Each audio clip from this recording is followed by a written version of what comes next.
like a family tree.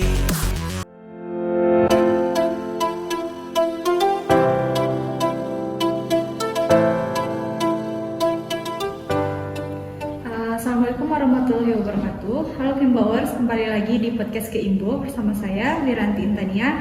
Kali ini narasumber kita Pak Andri. Pak Andri boleh disapa dulu nih teman-teman Kimbawers. Halo sahabat Lestari.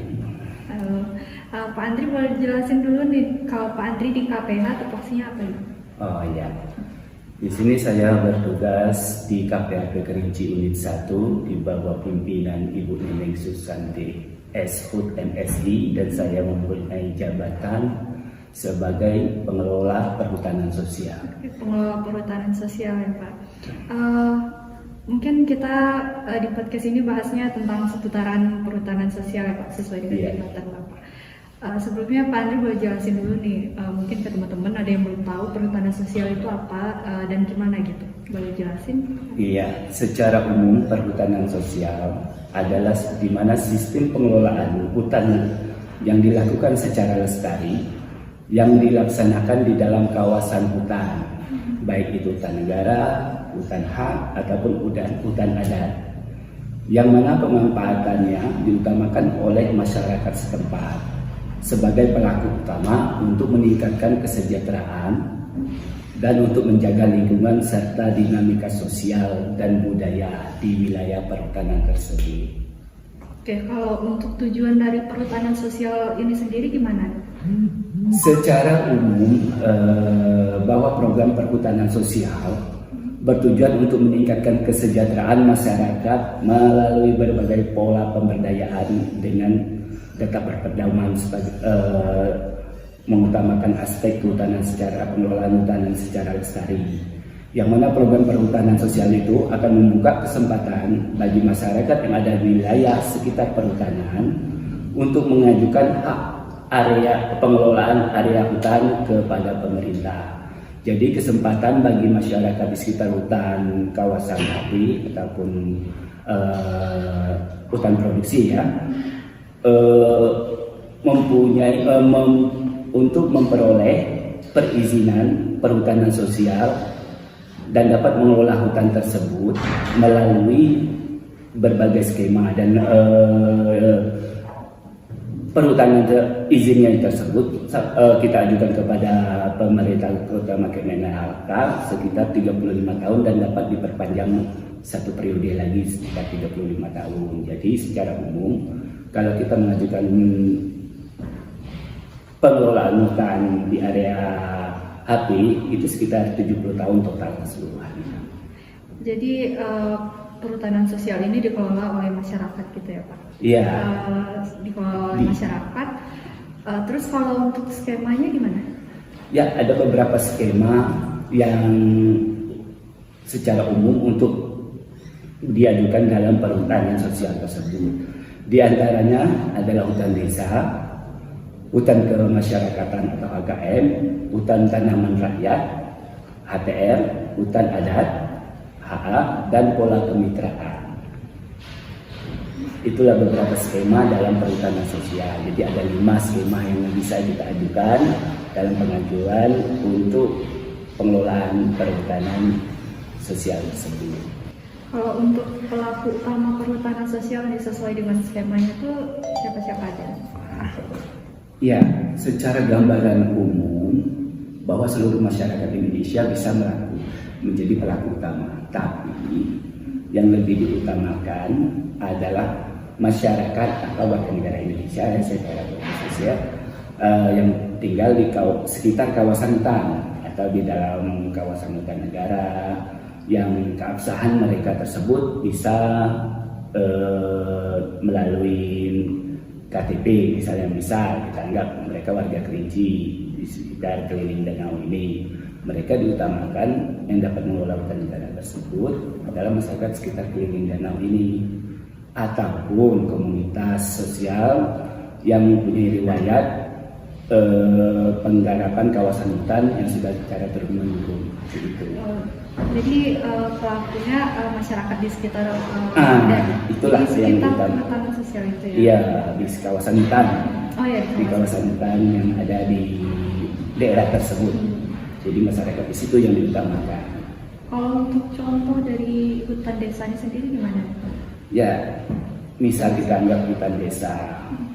Jadi untuk pembentukan hutan desa tersebut kita harus mengajukan persyaratannya kepada Kementerian Lingkungan Hidup dan Kehutanan ataupun gubernur. Jadi sebagai syarat yang dibutuhkan untuk pengajuan skema melalui hutan desa, yang pertama sekali adalah Perdes atau peraturan tentang lembaga pengelolaan hutan desa. Kedua, surat keputusan kepala desa tentang pengurusan LPHD, artinya lembaga pengelola hutan desa tersebut. Yang secara umum, gambaran umum wilayah berupa bentuk fisiknya macam mana, sosial, ekonomi, dan potensi yang ada di kawasan hutan desa tersebut. Yang ketiga, pemetaan. Artinya pemetaan itu kita usulkan dengan skala perbandingan 1:50.000 sesuai dengan luasan wilayah hutan desa yang bakal diajukan. Dan yang keempat, tidak lupa tentu saja kita melakukan surat permohonan kepada Menteri Lingkungan Hidup dan juga Dinas Kehutanan yang ditandatangani oleh Ketua LPHD dan diketahui oleh Kepala Desa. Jadi berdasarkan keempat syarat tersebut baru kita mengajukan permohonan. Permohonan itu yang jelas kita ke Menteri Lingkungan Hidup dan Kehutanan ataupun gubernur yang ditembuskan ke menteri dan juga kepala dinas kehutanan serta KPHT setempat. Kan dari skema itu ada hutan desa, hutan adat, hutan kelola masyarakat ya. Itu bedanya hutan desa, hutan adat sama hutan kelola masyarakat itu gimana? Cara pengelolaannya. Iya, kalau hutan desa yang diserahkan kepada desa, hutan adat kepada pemegang adat setempat, itu lebih luas lagi cakupannya. Sedangkan di wilayah Kerinci untuk skema perhutanan sosial tersebut ada sekitar 56 pemegang hak perizinan perhutanan sosial, yang mana untuk hutan kemasyarakatan kita memiliki 26 izin perhutanan sosial. Kemudian hutan desa ada 5, diantaranya LPHD Pasar Minggu, Sungai Rengas, Sungai Dalam, Danau Tinggi, dan Kumut. Sementara HTR itu kita ada 13 dan hutan adat sekitar 12 buah perizinan. Untuk upaya yang dilakukan KPH nih Pak dalam mengelola perhutanan sosial di Kerinci ini gimana? Ya, untuk KPHB Kerinci Unit 1 yang di bawah pimpinan Neneng, tiap KUPS itu ataupun KUPS ya, kita di sini termasuk dalam skema perhutanan sosial. Jadi di dalam skema itu kan ada 5 tadi pengolahan. Jadi di bawah itu lagi ada dibentuklah unit usaha perhutanan sosial, kelompok usaha perhutanan sosial, yang mana tiap bulan ataupun tiap-tiap minggu itu KPHB Kerinci Unit 1 memberikan dampingan kepada masing-masing kelompok perhutanan sosial itu, yang mana mereka mendapatkan 1 orang pendamping untuk memberikan arahan dan bimbingan secara teknis untuk pengelolaan hutan perhutanan sosial tersebut. Sementara saya secara pribadi mendapat tugas dari KKPH setiap bulan itu kami selalu melakukan monitoring ataupun turun ke lapangan untuk melakukan survei HBK bersama rekan di bidang lainnya seperti yang pengelola HBK, Bu Putih ataupun Pak Parman. Jadi setiap bulan kita selalu turun tiap masing-masing KUPS ataupun ke KTH dan juga hutan adat yang kebetulan mempunyai potensi apa yang ada di kawasan hutan tersebut, terutama KUPS-nya. Kita mulai bisa dulu dari Kayu seperti Wanggo itu ya, ataupun di Arazak, di Temian, semuanya punya potensi yang sangat bagus di wilayah Dapiak Kerinci ini. Andri, mungkin podcast kita sampai di sini. Terima kasih banyak nih buat informasi yang udah disampaikan. Semoga apa yang disampaikan sama Pak Andri bisa bermanfaat buat kita semua, bisa menambah pengetahuan untuk kita semua. Sekali lagi terima kasih ya Pak Andri buat waktunya, buat informasinya. Sekian, Assalamualaikum warahmatullahi wabarakatuh. Assalamualaikum.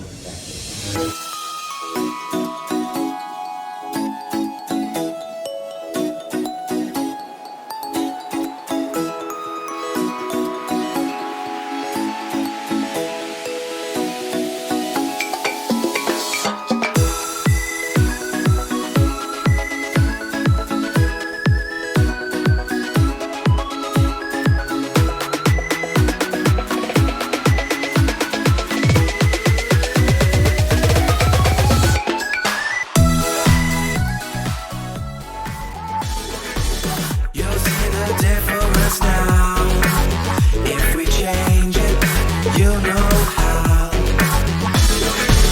Nothing ever stays the same.